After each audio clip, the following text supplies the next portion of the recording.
Welcome back to The Explainer. Today we're jumping right into one of the most fascinating and honestly consequential moments in modern history. I want you to imagine the incredible tension of a massive global empire. They are desperately trying to manage this rising, literally unstoppable nationalist pressure, right? But at the exact same time, they're trying to maintain their iron grip on control. Well, that's exactly what we're looking at today with the Government of India Act of 1919, which is popularly known as the Montagu-Chelmsford Reforms. This piece of legislation, it's basically a masterclass in colonial administration and constitutional evolution. Okay, let's dive into this. So, in his famous August Declaration back in 1917, the British Secretary of State for India, Edwin Montagu, promised the, quote, gradual development of self-governing institutions. Sounds great, right? But think about it for a second. How exactly does an empire promise self-government without actually, giving up any of its own power? That is the central paradox we're going to unravel today. Here's our roadmap for the explainer. First, we'll look at the pressure mounting in India. Then we'll break down the diarchy experiment and see how they expanded the legislative illusion. After that, we'll get into why the whole system failed. And finally, look at the Act's final legacy. Section 1. Pressure mounts in India. Let's look at the build-up to the 1919 Act. Massive historical laws are never just created in a vacuum. They're usually frantic reactions to boiling pressure. And boy, was the pressure boiling here. By 1909, folks were already super dissatisfied with the limited powers of the previous Indian Councils Act. But the real spark, that came between 1914 and 1918. During World War I, India contributed massively to the British war effort. We're talking soldiers, money, vital resources. And in return for that incredible sacrifice, Indians rightly expected real political concessions. Combine that massive wartime sacrifice with the fierce demands of the Home Rule movement led by Bal Gangadhar Tilak and Annie Besant in 1916, and the British really had no choice but to respond. And that response was the 1917 August Declaration. All right, moving to Section 2, the diarchy experiment. This is really the core of the Montagu-Chelmsford reforms. So to manage all this intense pressure, the British introduced a highly guarded, totally unprecedented administrative experiment. They called it diarchy, which is just a fancy word for dual government. Now, this is a crucial, foundational concept to grasp. The British introduced this dual system exclusively at the provincial level. The central government, that remained entirely under absolute British control. No changes there. But in the provinces, the administration was sliced right down the middle, literally dividing subjects between British officials and Indian ministers. Now, take a look at exactly how they divided that power.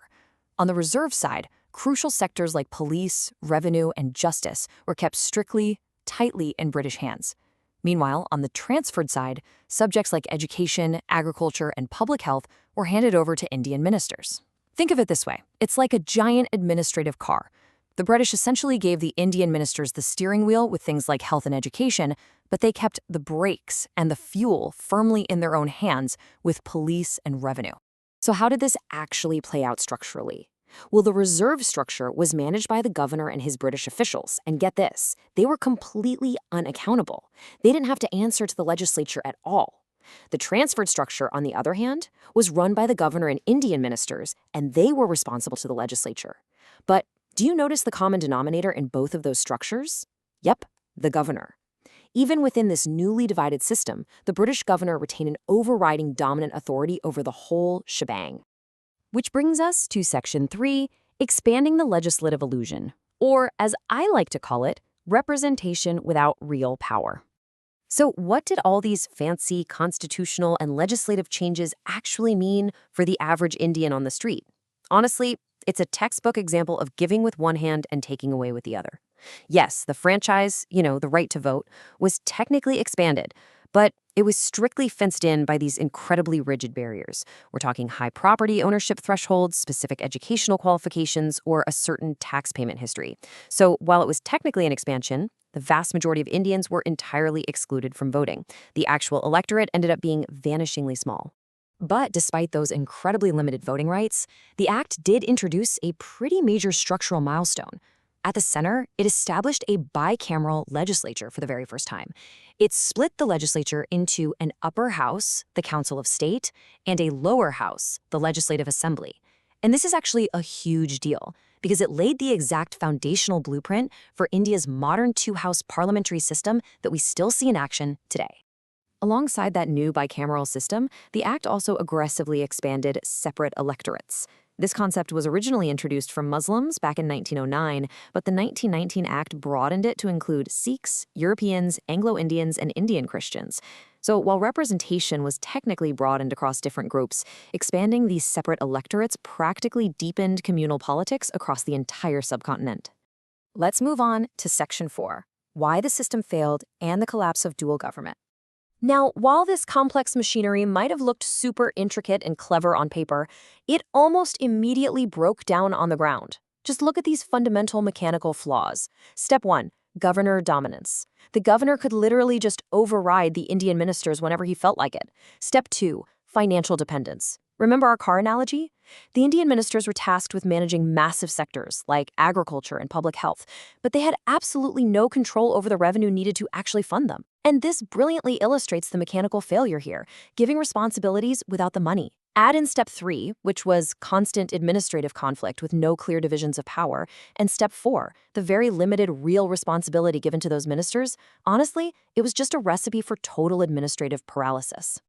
Because of these glaring structural flaws, the reactions to the act were, as you might guess, completely polarized. The Indian National Congress outright rejected it. They basically saw it as an inadequate illusion of power, especially since the British governor retained all the true authority. But on the flip side, the British official view presented the act as this massive triumph of major constitutional progress and a great evolutionary step forward. Talk about two different realities. And the historical fallout from all this disappointment? It was immediate and it was explosive. Just notice the massive escalation in 1919 alone. The Government of India Act was passed, sure, but so was the Draconian Rowlatt Act, which directly led to the absolute horrors of the Jallianwala Bagh massacre.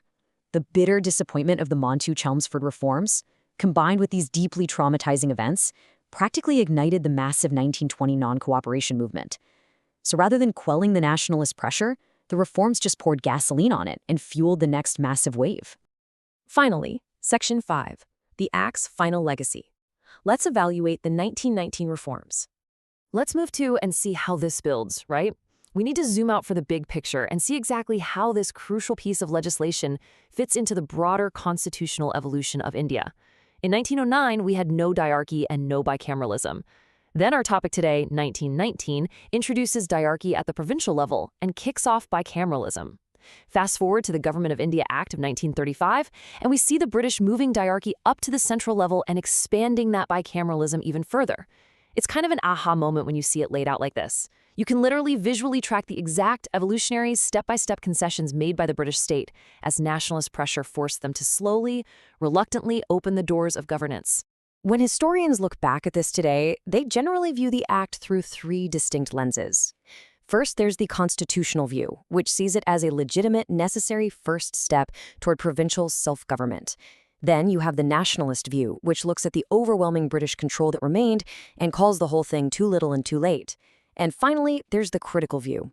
This perspective argues it wasn't about giving power away at all. Rather, it was a strategic redesign intended purely to maintain colonial control under the guise of reform. And that brings us to our final thought for this explainer.